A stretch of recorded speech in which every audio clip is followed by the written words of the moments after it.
Hey everyone, I'm Ron DeJesus, Field CPO at Transcend. The following is a conversation with Kai Zenner, Head of Office and Digital Policy Advisor for MEP Axel Voss in the European Parliament. Kai is a self-proclaimed digital enthusiast focusing on AI policy, and he uses his platform to advocate for interinstitutional reform on AI and digital policy. I'm excited to hear from Kai given his passion in AI, and to hear more about his proposals to ensure the effectiveness of the EU AI Office. This is Transcend Field Trips.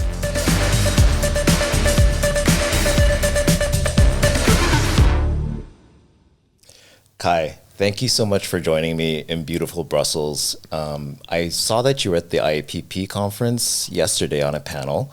Tell me about that. How was it? Did you have some good audience questions? Give me a couple of points from that panel. Yes, thank you very much, first of all, for inviting me for this interview. Yes, and indeed, yesterday was my big IAPP day.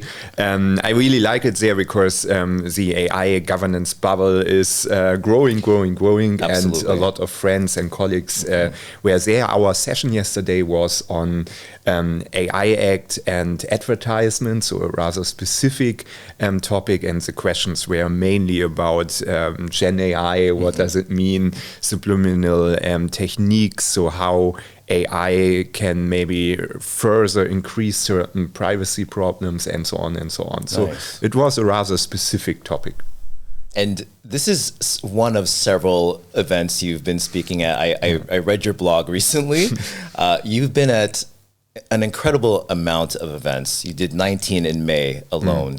If you could distill one or 2 points from those speaking engagements, which I assume were around AI and the AI Act, what would those 1 or 2 points be? Yeah. So actually, indeed, I'm doing it now since I think July 22, it's around 10 to sometimes 25 events without every a month. personal assistant, by the way. Yes, exactly. But what we are trying to do is really raise awareness. So explain what is now coming with the AI Act, also during the political discussions to give some insight. I'm a big advocate for transparent policy making and really involving also smaller companies, but also civil society and so on. And let's say on most events, I'm making a call to use certain mechanisms that are now in the AI Act that should be there for SMEs, for startups, for academics. What? Like which mechanisms?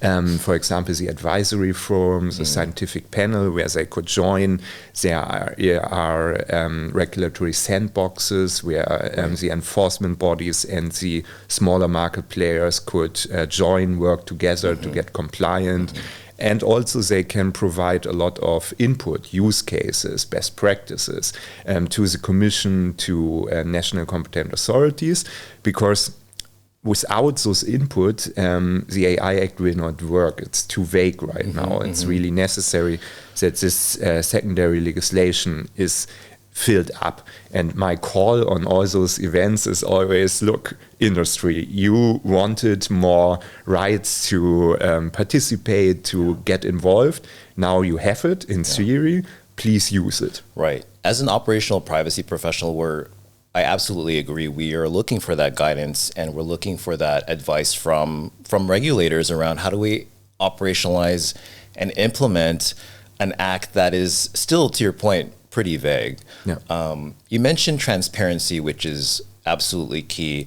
And you did, actually the AI office was recently launched. You wrote a recent op-ed with 2 other esteemed AI experts, Dr. Philip Hacker with the European University of Viadrina Frankfurt, and Sebastian Hallensleben with the German Standards Association. Wonderful op-ed, and you hit on a number of key points, one of them being, absolutely needs to be transparent and to run like a startup. Tell me about that op-ed and how you 3 kind of came together to come up with those recommendations. 2 points. First of all, here in Europe, I guess, at least to a certain extent, it's the same in the United States. Our administration is still living in another century. The processes are really too slow. People, if, for example, now an AI developer would join the commission, I think he or she would wake up and say, oh God, I don't have any freedoms here. The hierarchies are too strict and so on. And we have here now for a long time in Brussels this discussion. We need to change something. We need to modernize administration and so on and so on. And the three of us, Philip, Sebastian and I, we see the AI office as a big chance to have some experimental space to try out new things and really come up with a new, more modern enforcement or governance structure.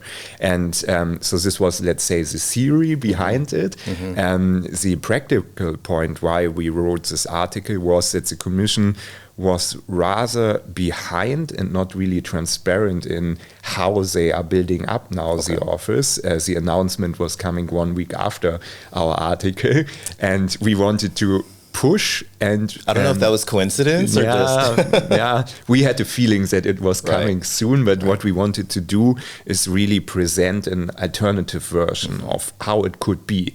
And the Commission's factual proposal now is not that bad. They are taking over certain points or are going in a similar direction. But, well, the three of us think there's still a lot of room for improvement. Exactly. What were some of the one or two points that you found resonated with your perspectives? Yeah. So definitely the structure, they have now 5 units. They are having a very comprehensive approach on AI.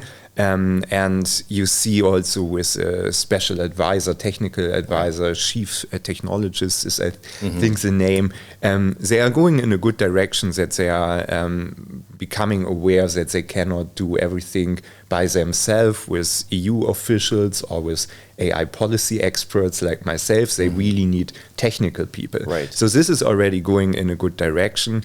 Where the whole concept is still lacking behind is, I think, with the whole hiring process. It's still, let's say, old school, still targeting more lawyers, more administrational people from ministries in the member states and so on. And the whole work atmosphere, it's still, going back to your startup point, it's still not having small teams that can decide. Having more agility around. Exactly. Yeah. This is not there yet. Hopefully it will come. Right now it's not looking like they will really do it. But as I said, we wanted to present an alternative vision, and now they always need to justify how they are not doing it. And we started also a debate, so we see already a lot of other proposals, which is, I think, healthy. I think kicking off that debate and that healthy dialogue was a really good starting point. Kai, your boss, Axel Voss, a key negotiator of the AI Act, and obviously you two were at the front lines during the negotiations. Tell me about some of those challenges you faced and how you overcame them. Yeah. So I would say there were 3 main challenges. First of all, as you know, the technical advance. So basically, the AI Act was proposed in 2021, and already in 22, 23, partially it was outdated, and therefore we were always running behind, especially with foundation models and all of that. Then AI is also a highly contentious topic, not only in the United States, also here in the European Parliament. There was basically 50% of the parliamentarian kind of afraid of developments in the field of AI. The other 50% really wanted to cherish it, to promote AI innovation, use it to save energy, a lot of different positive things. But if you have such a split parliament like the Congress, then of course it's super difficult to get majorities. And the third point was that there was huge time pressure. The European election is happening basically now, this weekend, or this week already. And the European Commission and many others wanted to really close the negotiations before that, so that they can talk about the AI Act in the election campaign. Right. Well, and not only the political kind of timelines, but also advancements in AI needed to have some compliance and regulation around that. But if you take those three things together, so technical advance, let's say highly disputes or discussions in the European Parliament and time pressure, it's really, I would say, even almost toxic combination, and it led to a situation that very often we didn't really have time to further discuss or improve things. And we talked already about the vagueness of the AI Act.